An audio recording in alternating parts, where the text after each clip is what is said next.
6 na araw na lang, eleksyon na. Napapansin ko, full force na po ang pangangampanya ng magkabilang partido, yung PDP at ng Alyansa. Napapansin ko si VP Sara ay umiikot sa mga iba't ibang probinsya sa Visayas, Mindanao, Luzon, Norte. Noong nakaraan, si VP Sara po ay nasa Isabela para ikampanya ang mga local candidate ng PDP. Mga governor, congressman, okay, mayor. So, tinutulungan ni VP Sara. Okay, kasi nga, narinig ko kay VP Sara, siya daw po ay pinakiusapan nito mga local candidates para i-endorso sila. Okay? Hingin ang kanyang tulong. Ngayon, kamakailan sabi ni VP Sara, mahalaga na manalo ang oposisyon, ang PDP, ang pambato ng PDP, para magkaroon ng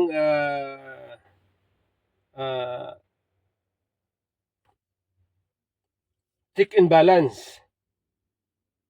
Okay? So tama, yon. Maski ako, nasabi ko na dati, na-discuss ko na dati, na mahalaga na magkaroon o madumina ng oposisyon ang Senado para magkaroon ng check and balance. Kasi sa lower house, ay expect po natin na ang lower house of Congress ay magiging majority pabor sa administrasyon. Alam po natin yan kasi yan po ay tradisyon na ng lower house of Congress, na sila po ay bumubuo ng majority pabor sa administrasyon. Kaya mahalaga po na ang Senado ay maging independent. Kaya dapat manalo ang oposisyon para magkaroon ng check and balance. So, ganun po yan, okay? Ngayon, ito naman si BBM ay kamakailan, siya po ay ikinampanya din niya ang alyansa. Pumunta siya sa may Quezon, sa Lucena, and then sa Batangas. Okay? So doon, meron pong nabanggit ito si Pangulong Marcos. Patungkol sa kung ano daw ang mangyayari kapag ang manalo ay oposisyon. Nabanggit niya rin kung ano ang mangyayari sa Senado kapag nanalo ang majority ng alyansa. So ito po ang kanyang sinabi. Ito po ang kanyang sinabi patungkol dyan. Ang senador na maihahalal natin, na maihahalal sa eleksyon ay kontra sa administrasyon. Ang magiging problema, haharangin lahat ng gustong gawin ng administrasyon. Kaya't wag po tayo mapunta ron. Patunayan natin na hindi lamang sa taong bayan tayo'y nagkakaisa. Hindi lamang sa politika tayo'y nagkakaisa. Ngunit ang hangarin natin nagkakaisa sa Senado at pinapakita dahil sila ay representative ng tao na sila ay tutulong. Sila ay gagawin, magsasakripisyo para sa taong. Okay, so yan Yan po ang speech ni Pangulong Marcos. Una sabi niya, ito, mahalaga na maging magkakampi sila. Mahalaga daw na maging magkakampi sila kahit sa politika. Okay? Ngayon, alam po ninyo ay yung sinasabi ni BBM na yan na kahit sa politika dapat magkakampi sila, magkaisa sila, yan po nakakatakot. Oo. Bakit kaya ninyo? Kasi, alam nyo ah,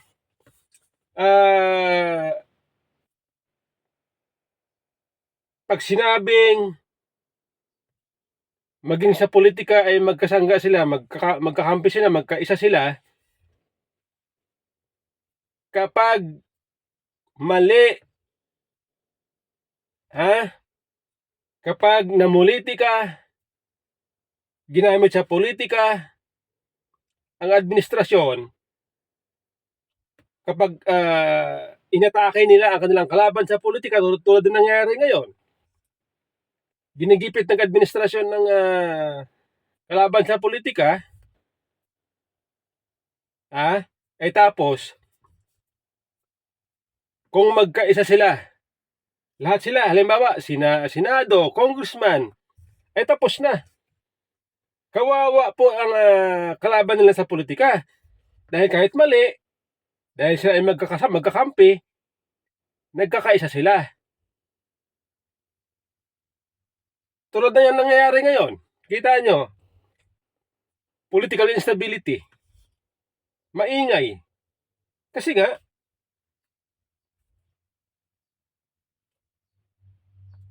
magkakasama sila, magkakakampi sila sa politika kahit mali na, tulad niya nangyayari. Tulad ng nangyari sa dating Pangulo, hindi na dumaan sa tamang proseso ng batas. Nilalabag ang karapatan pantao. Wala ko may question.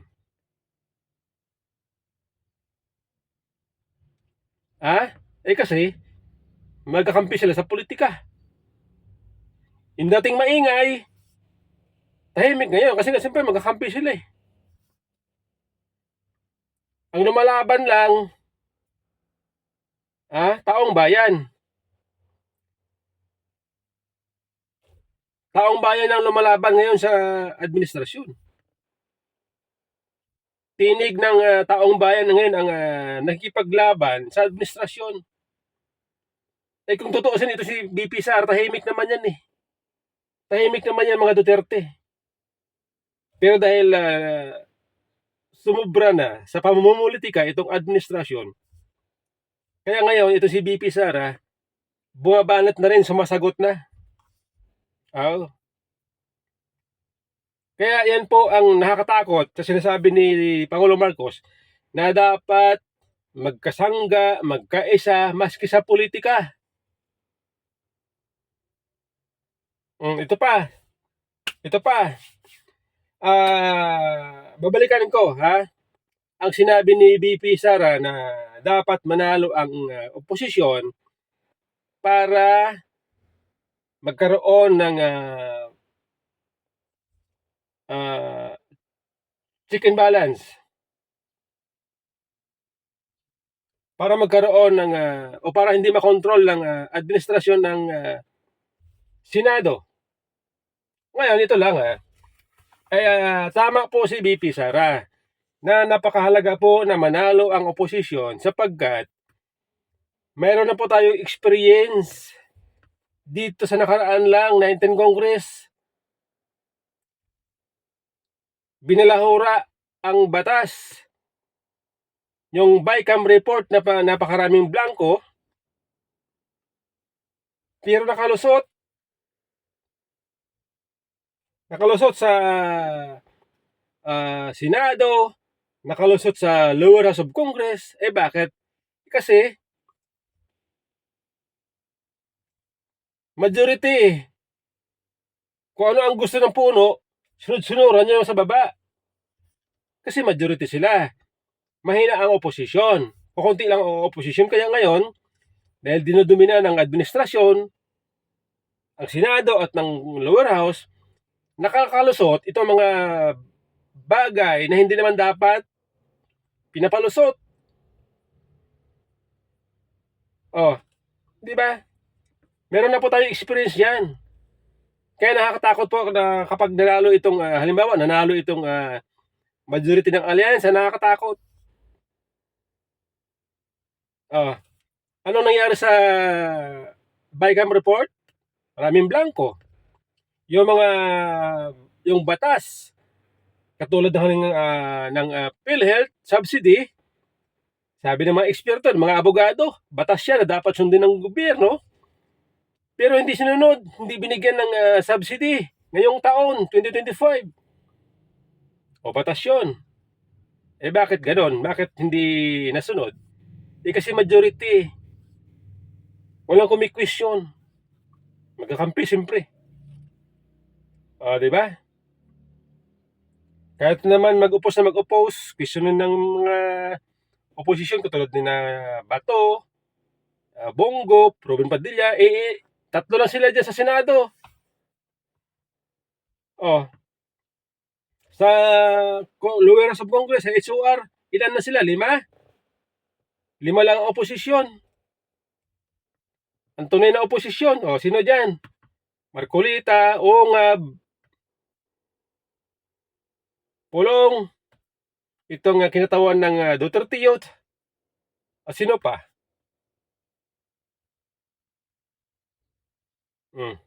Sino pa ba? Na congressman na kasama sa oposisyon sa nitong 19th Congress, ilan lang eh. Kaya po nakalusot itong maling-mali na ginawa ng ating mga mamabatas. Kaya ngayon, tagdad ng kaso ang executive sa Supreme Court.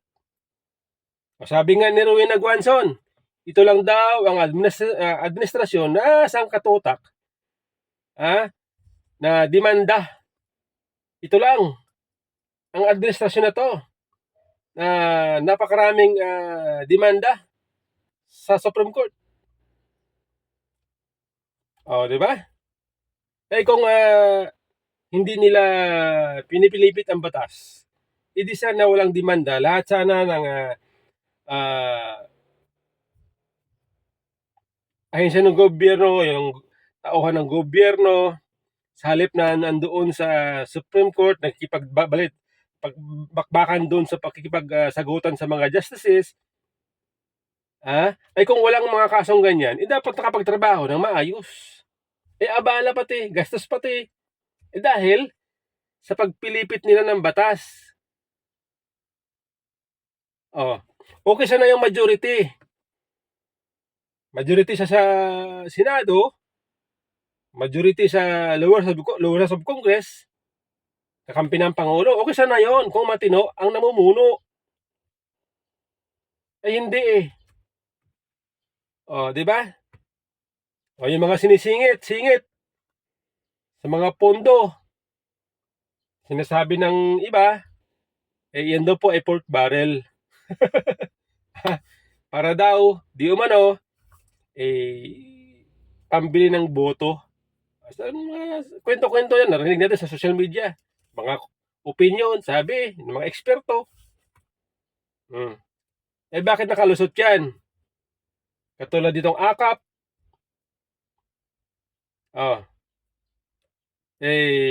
pinalusot ni Pangulong Marcos. Wala sa batas yan eh, di ba? Pero bakit pinalusot? Kasi nga siyempre, kaalyado majority sila. Kailangan ang AKAP para mas makakalamang ang kakampi ng Malacanang, makakalamang sa eleksyon. Kaya tingnan nyo naman,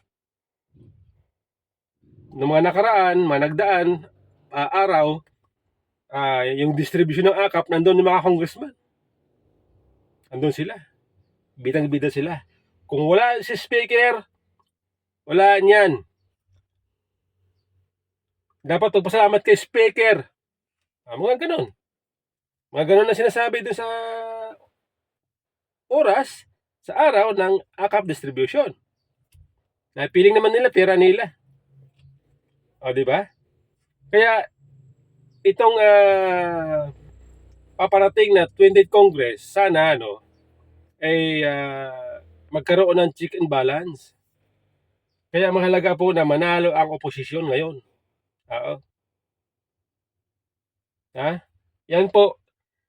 Yan po mga kababayan, sana maliwanagan kayo na hindi pwede sa panahon ngayon ang sinasabi ni Pangulong Marcos na manalo ang majority o ang alyansa niya.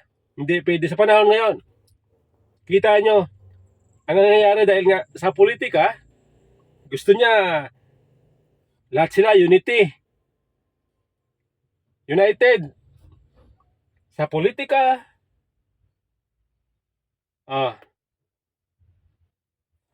kaya tingnan nyo ngayon, ang nangyayari sa bansa, napakaingay, political instability.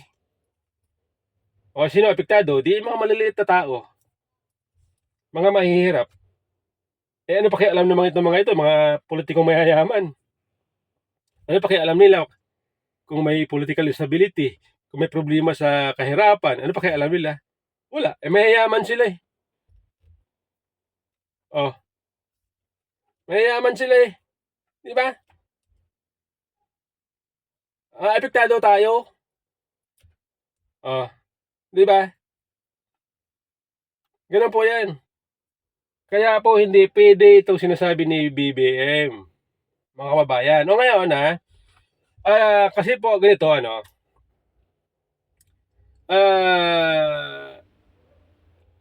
ang mga congressman, pag tumatakbo, magkakaiba sila ng partido. O halimbawa, ito, noong nakaraan, yung mga congressman, karamihan dyan kakampi ng mga Duterte, lalo sa Mindanao, Cebu, Visayas. Karamihan dyan, nung tumatakbo sila nung 2022 election, karamihan dyan kakampi ng mga Duterte. Pero nung nanalo na sila sa eleksyon, lumipat na sila sa administrasyon.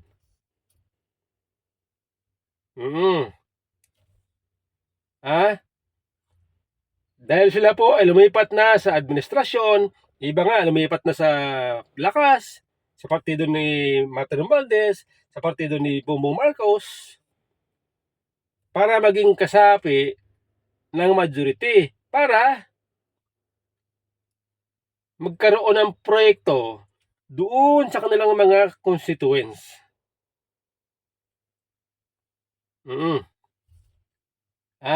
Bakit ganon? Kasi alam natin na ang isang congressman ay nabubuhay lamang ang political career kapag mayroon siyang proyekto sa kanyang lugar, sa kanyang distrito. Di ba? Tingnan ninyo, nung yung mga congressman na pumirma sa impeachment ni BP Sara, ano mga sinasabi nila? Kaya ako pumirma, kasi kung hindi ako pumirma, hindi ako sumanib sa opposition, sa majority, walang proyekto sa aking distrito. Pag sinabing proyekto, nangangailangan ng budget yan. Kahit naman sasabihin natin yan po ay medical ayuda, o sabihin natin yung merong lumalapit sa isang congressman nang hihingi ng tulong, financial, o may sakit, o halimbawa, ganyan. Example lang yan Yung iba naman dyan, gusto nila, meron silang proyekto, infrastructure, mga ganyan. Bakit kailangan na congressman yan? Na ang mandato nila hindi namang dapat na magkaroon ng ganyang proyekto sa kanilang constituents. Kasi nga dito nakalagay sa aking ito binabasa ko lang ito mandato ito ng ito po yung mandate ng isang lawmaker sa Pilipinas. Sabi dito ito binabasa ko lang ito. The mandate of the Philippine lawmaker as a member of the Congress is to enact laws, formulate national policies, and oversee the legislative process to promote the people's well-being and build prosperous, equitable society. Specifically, this includes creating bills, debating them, conducting inquiries, and working with other lawmakers to pass legislation.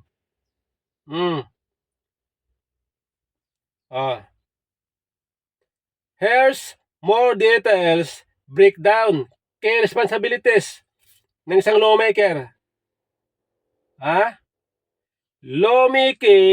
Lawmakers create bills and resolution which are debated and voted on to become laws.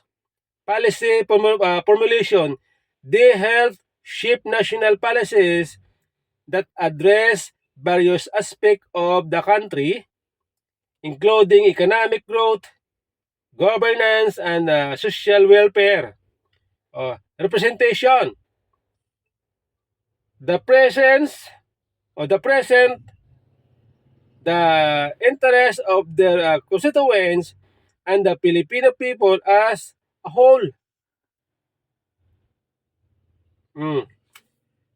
Scrutiny of executive branch. Lawmakers can question the action of the executive branch, conduct inquiries, and oversee the implementation of laws.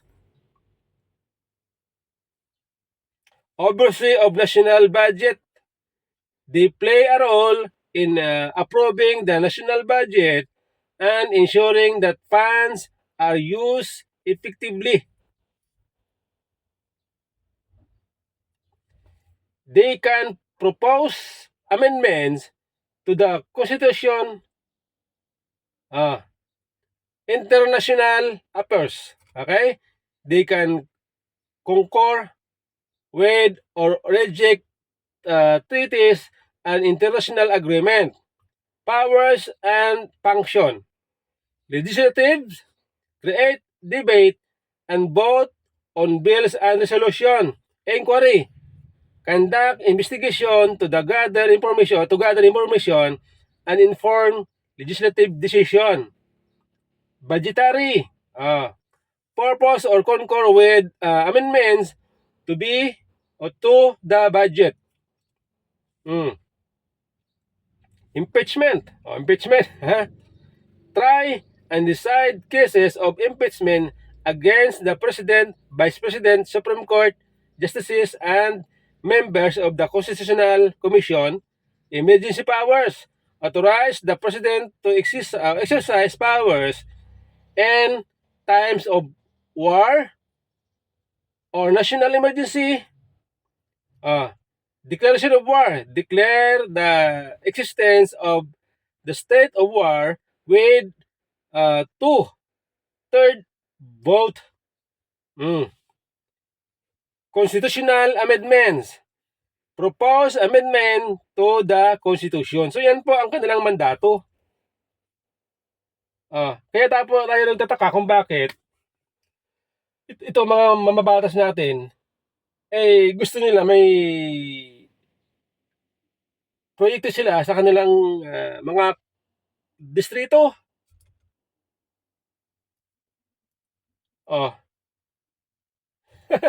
Kasi nga, yari sila kapag wala yun. Yari sila, hindi sila mananalo. Hihina ang kanilang kapit sa mga tao, sa kanilang mga constituents pag wala silang mga proyekto na pwede nilang ilagay sa kanilang mga distrito. Kaya ngayon, dahil nga sa gusto nilang may proyekto, kailangan ng budget, kaya kapit sila ngayon sa Malacanang, sa speaker, kaya doon ngayon nabubuo ang majority. Kaya kita ninyo, uso ang balingbingan, lalo na sa Congress. Dahil yan, dahil sa proyekto na yan. Kaya sabi ko, ito mga congressman, gusto pala nila may proyekto sa kanilang mga distrito, bakit ang kanilang tinatakbo? Congressman, dapat mag-mayor na lang sila, mayor. Mayor na lang kayo. Ah, 'di ba? At siyempre, tulad ng kasabihan, sabi nila na mga kwento nating mga mapanuri ng mga taong bayan, netizen, kaya daw gusto ng mga mamabatas meron silang proyekto sa kanilang constituents, para daw may kickback. Yung mga kwento-kwentong gano'n. Ako naman wala akong ebidensya eh. kaya, kaya ako ayaw ko magbigay ng conclusion tungkol dyan. Pero sa mga madalas kong nababasa, gano'n, mga komentaryo, sa mga komentaryo. Kaya daw gusto ng mga mamabatas, mayroon silang ah, project sa kanilang mga distrito para may kickback. 'Di ba? Kaya mahalaga po ang eleksyon na ito para sa oposisyon. Okay? Kasi nakakatakot, mayroon tayong experience eh. Tingnan nyo anong nangyari sa PhilHealth. Hmm? Kini-question ngayon sa Supreme Court. Di ba? Kaya sana, sana manalo ang oposisyon.